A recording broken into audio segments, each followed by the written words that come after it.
My dear students, अब हम करने जा रहे हैं जी क्लास 11th स्टैटिस्टिक्स का, क्लास 11th एंड चैप्टर भी 11th ही है बाय चांस। ठीक है जी, चैप्टर का नेम है dispersion. 11th number question, 11th class, 11th question, 11th chapter, ध्यान रखना बच्चे। ठीक है जी, वैसे भी मोस्ट इंपॉर्टेंट क्वेश्चन है बच्चे ये वाला 11th क्वेश्चन है ना, मोस्ट इंपॉर्टेंट क्वेश्चन है क्योंकि बिल्कुल स्मॉल सा है। एंड सेकंड बात इसमें कैलकुलेशंस है वो ज़बरदस्त है, मतलब बहुत ही ज़्यादा टिपिकल कैलकुलेशन है पर क्वेश्चन बहुत स्मॉल है। देखिए बच्चे, इंडिविजुअल सीरीज़ क्या होती है जब डाटा हमारे पास बहुत कम होता है, डिस्क्रीट सीरीज़ होती है थोड़ा सा डाटा ज़्यादा आ जाए, न्यूमेरिकल फिगर्स मतलब। ठीक है जी, अगर हमारे पास संख्याएं बहुत अधिक मात्रा में होती हैं तो हम कॉन्टिन्यूस सीरीज़ का सहारा लेते हैं। बच्चे कैसे, देखिए ऊपर यहाँ पर स्टेटमेंट रीड कीजिए कि किसी क्वेश्चन में ऐसी स्टेटमेंट नहीं आई थी, सिर्फ इसी में आई है। Following data relate to the age difference of husbands and wifes of a particular community, find out mean deviation from mean. सबसे पहली बात तो मीन डेविएशन फ्रॉम मीन से फाइंड आउट करना, ये ध्यान रखना। ठीक है जी, सेकंड बात क्या है बच्चे, एक कम्युनिटी है, सोसाइटी है जहाँ पर बहुत सारी फैमिलीज रहती हैं। कितनी फैमिलीज रहती हैं, इन फ्रिक्वेंसी वाली लाइन का सभी का टोटल कर लीजिए, ये इतनी फैमिलीज रहती हैं। ठीक है, यानी कि 2 1 2 3 है इसका टोटल, इतनी सोसाइटी फैमिलीज रहती है सोसाइटी में। ठीक है, सोसाइटी कम्युनिटी कह लीजिए। अब यहाँ पर बच्चे क्या, कॉलोनी भी कह सकते हैं ना, सोसाइटी जैसे तारक मेहता की सोसाइटी है उस टाइप में। यहाँ पर हमने ना उनको कैटेगरी बाइफरकेट करना है, कुछ ग्रुप्स बनाने हैं। फिर हम ग्रुप्स कैसे बनाएंगे हम जानना चाहते हैं। हम नहीं, चलो सपोज ऑफ दैट ये सोसाइटी कह रही है कि हम शिफ्ट कर जाते हैं कुछ। ठीक है जी, या कुछ ये कोई और फ्यूचर का कोई प्लान है कि जो यंगेस्ट कपल्स हैं, ठीक है जी, वो कहीं और शिफ्ट कर जाए, कुछ इस टाइप का बस कुछ ना कुछ कंक्लूजन लेना चाहते हैं। तो उन्होंने क्या किया, 449 यानी कि 449 ऐसे कपल्स हैं, ऐसी फैमिलीज़ हैं जिनकी सिर्फ आपस में एज ग्रुप का कितने का फ़र्क है, 0 ईयर। यानी कि कुछ कपल्स तो ऐसे जिनमें आपस में फ़र्क है ही नहीं हस्बैंड एंड वाइफ की एज में। कुछ कपल्स ऐसे हैं जिनकी 1 ईयर का, 2 ईयर का, 3 ईयर का, 4 ईयर तक। ये एक्सक्लूसिव सीरीज़ है बच्चे, याद रखना। ठीक है, एक्सक्लूसिव सीरीज़ की वजह से ही हम क्वेश्चन निकाल पाते हैं। अगर इंक्लूसिव है उसको कन्वर्ट करना पड़ता है, पर ये पहले से ही गिवन है, हमारे लिए ईजी हो गया क्वेश्चन। तो 4490 पेयर्स फैमिलीज ऐसी हैं जिनकी आपस में हस्बैंड वाइफ की एज का डिफरेंस सिर्फ 0 ईयर से लेके 4 ईयर्स तक है। कुछ और रैंडमली मैं पिक करके वहाँ से फिर से समझाती हूँ। मान लो 281 पेयर्स ऐसे हैं। अब बच्चे खुद सोचिए, स्टार्टिंग में डाटा ज़्यादा है फिर कम होता जा रहा है। 281 यानी कि कुछ पेयर्स ऐसे हैं जो इन आपस में हस्बैंड वाइफ की एज का फ़र्क कितना है, 15 to 19 ईयर्स। सपोज करके देखिए बच्चे ना कितना ज़्यादा हो गया। तो ये तो तभी डाटा कम हो रहा है ना बच्चे, मतलब कि ये तो ऑकवर्ड सी बात लगती है ना कि इतना एज डिफरेंस। ठीक है, 52 उनकी एज में क्या डिफरेंस है, 25 ईयर्स टू 30 ईयर्स का। 30 years means to say that 29 years का मान के चलना। ठीक है, चलो 4 पेयर्स ऐसे हैं जिनकी एज में डिफरेंस सिर्फ जस्ट 35 ईयर्स टू, मतलब जस्ट नहीं कहूँगी। ठीक है, सिर्फ 4 कपल्स ऐसे हैं, बस आप बच्चे समझ गए। ठीक है, तो अगर हमारे पास काफ़ी मात्रा में डाटा होता है, डाटा क्या होता है, न्यूमेरिकल फिगर। न्यूमेरिकल फिगर क्या होती है, सपोज ऑफ दैट आपके 11th क्लास की स्टूडेंट्स को, किसी को आपकी क्लास टीचर ने बोल दिया, कुछ इसी से रेलिवेंट एक एग्जांपल और देना चाह रही हूँ मैं, कि जाओ बच्चे ऐसा कीजिए, आप ABCD 4 सेक्शन है 11th क्लास में। ठीक है जी, कॉमर्स के हैं, आर्ट्स के हैं और साइंस के हैं। साइंस में मैड और नॉन मैड दोनों आगे जैसे है ना, 4 स्ट्रीम्स हो गए। जाइए सभी स्टूडेंट्स की हाइट का डाटा कलेक्ट करके आइए। तो बच्चे मेरा चार्ट इतना लेंथी बन जाएगा ना, इतना लेंथी, अगर मैं हर एक स्टूडेंट का डाटा रिकॉर्ड, देखो रिकॉर्ड तो मैं हर स्टूडेंट का करूँगा। फिर से सुनिए, देखो क्योंकि हाइट हर किसी की चाहिए सर को। अगर आर्ट्स में मान लीजिए 35 स्टूडेंट्स है तो 35 स्टूडेंट्स का सिंगल स्टूडेंट्स की हाइट का मेजरमेंट चाहिए। ऐसी कॉमर्स मैड और नॉन मैड सभी के चाहिए। चलिए, तो हम लेके तो आ जाएंगे, सभी का मेजरमेंट कर लेंगे, पर राजे जब उसको हमने यहाँ पर शो ऑफ करना है ना, उसको हम ग्रुपिज्म बना देंगे। ठीक है जी, ऐसे एज डिफरेंस कर देंगे कि कौन सी एज से कौन सी एज तक के बच्चे जितने हैं कि उनकी ऑलमोस्ट हाइट कितनी है। मान लीजिए 5 इंच to 9 इंच है। ठीक है जी, उससे उस एज ग्रुप के या क्लास वाइज कुछ ना कुछ उस टाइप में हम ये क्लास इंटरवल्स बना देते हैं, सो दैट कि हमारा जो चार्ट है 10 लिस्ट ना भर जाए, लेंथी ना हो जाए, ठीक है। फिर वो कौन चेक करेगा, कौन देखेगा, कंक्लूजन ड्रॉ करना भी टिपिकल हो जाता है। चलिए जी, बस अब हम अपने क्वेश्चन पर आते हैं।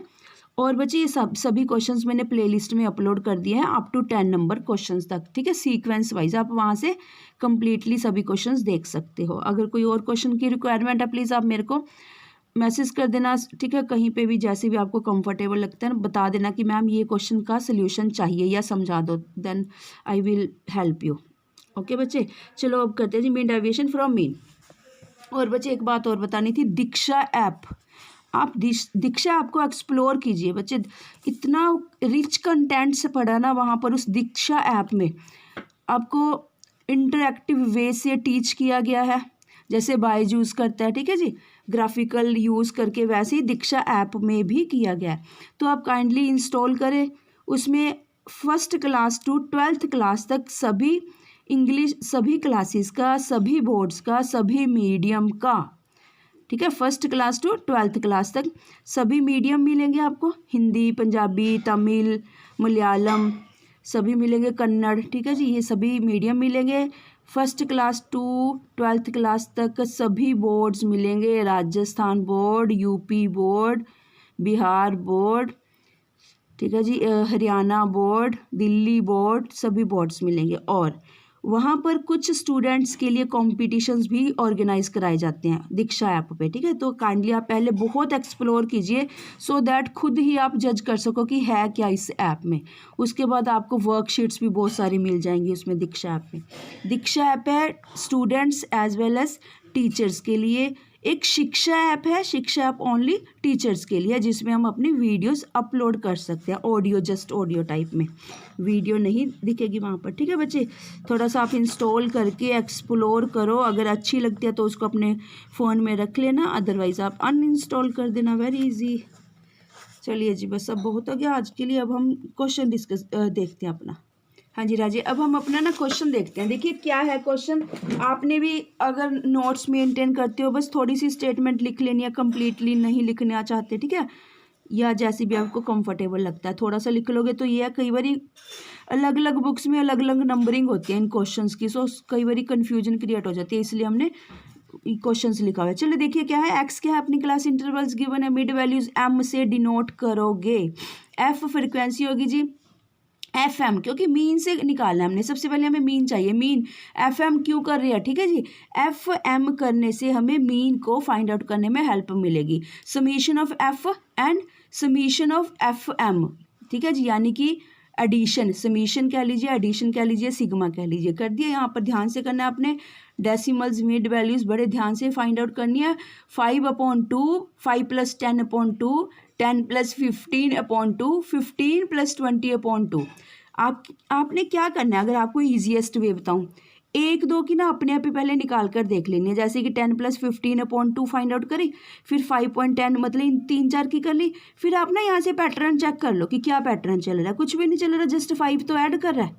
ध्यान से देखिए, बिल्कुल आपने भी 5 ऐड करते जाना। इसको अगर कैलकुलेशन करने बैठोगे ना अलग से रफ कॉपी पे, बहुत टाइम कंज्यूम हो जाएगा, ठीक है जी, ध्यान रखना इन चीज़ों का। छोटी छोटी सी चीज़ें पर बहुत काम की, आपका बहुत सारा टाइम सेव करेंगे बच्चे। ये सब कुछ जो अगर हम फाइनल स्टेज पे पहुंचना चाहते हैं, ये सब डिपेंड करते हैं प्री प्रैक्टिस, ठीक है। पेपर से जाने से पहले बहुत बार आप प्रैक्टिस कीजिए। चलिए देखिए, यहाँ से मीन आ गया हमारा, ए पार्ट बना दिया हमने इसको, mean summation addition summation of F M upon summation of F. यहाँ पर ध्यान से अपने डेसिमल्स लिख लेने, 10.46। बस यहाँ पर अब डेविएशंस फ्रॉम मीन याद रखना, डेविएशंस फ्रॉम मीन है ये 10.46। यहाँ फिर से ध्यान से चलते हैं, ठीक है, इस स्टेप की तरफ बहुत ही ध्यान से लेंगे ये वाला स्टेप, नहीं तो मिस्टेक बहुत ज़्यादा हो जाती है इसमें। 10.46 के नीचे बटे 2.50, ठीक है जी, 5 छोटा था इसलिए 9 एक कैरी करना पड़ा, हम ध्यान से रखना। 7.96, फिर आ गया जी 2.96, फिर आ गया जी 2.04। अच्छा जी, 15 to 20 क्लास इंटरवल का आ गया जी डेविएशन 7.04, फिर आ गया 12.04, फिर आ गया जी 27 माइनस 27.5 माइनस 10.46 क्या है जी 17.04। नेक्स्ट है जी 22.04। फिर आ गया जी 27.04। अब चलते हैं जी लास्ट स्टेप की तरफ। लास्ट स्टेप क्या करना होता है, प्रोडक्ट ऑफ, हाँ जी, product of deviations from mean to corresponding frequency. ठीक है जी, product of deviations from mean into corresponding frequency, यानी कि इन दोनों का मल्टीप्लिकेशन। बच्चे मल्टीप्लिकेशन का खेल है इस क्वेश्चन में, अदरवाइज कुछ नहीं है, बड़ा सिंपल सा क्वेश्चन है। अब आप ये जो मल्टीप्लिकेशन करोगे बड़े ध्यान से करना। फिर से 449 इंटू 7.96 कैलकुलेटर अलाउड नहीं है।